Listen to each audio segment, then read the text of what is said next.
ఇది వరకు మనం చదివే రామాయణం, మహాభారతం, పురాణాల్లోని ఆ స్టోరీస్ ఉన్నాయే అవే అసలు కరెక్ట్ లెర్నింగ్ వర్క్ అని ఇప్పుడు డాక్టర్లు, సైకాలజిస్టులు, సైంటిస్టులు కూడా ఒప్పేసుకుంటున్నారు.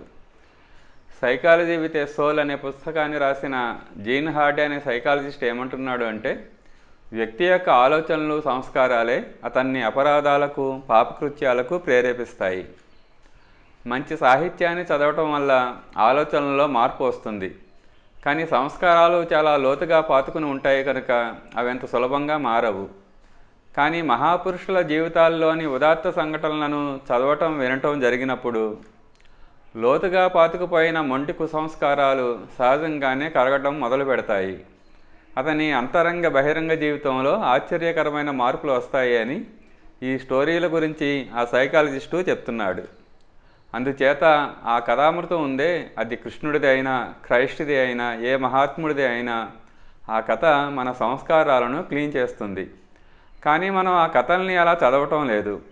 ఆ యాంగిల్లో చదివితే ఆ క్లీనింగ్ తొందరగా అవుతుంది. ఇది వరకు రామాయణం అది చిన్నప్పుడే అమ్మలు, బామ్మలు చెప్పేసేవారు, కరెక్ట్గా వెళ్ళిపోయేది. ఇప్పుడు అవి చెప్పడానికి తల ప్రాణం తోక్కొస్తోంది.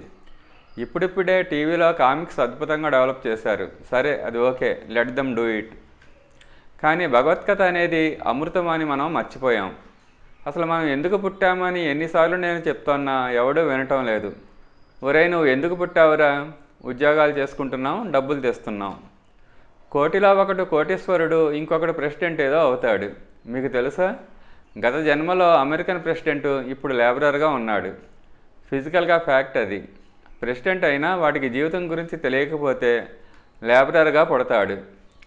లేబరర్గా పుట్టాక ఇంకా చిరాకు అవుతుంది కదా, నేచురల్. ప్రెసిడెంట్గా ఉన్నప్పుడు ఏదైనా చేయగలిగితే బాగా చేసుకోగలం. ఇప్పుడు లేబరర్గా ఉన్నాడు అమెరికాలో, ఏం చేసుకుంటాడు వాడు? మరి మీరు సుఖంగానే జీవిస్తున్నారు కదా, ఏం చేస్తున్నారు జీవితం గురించి?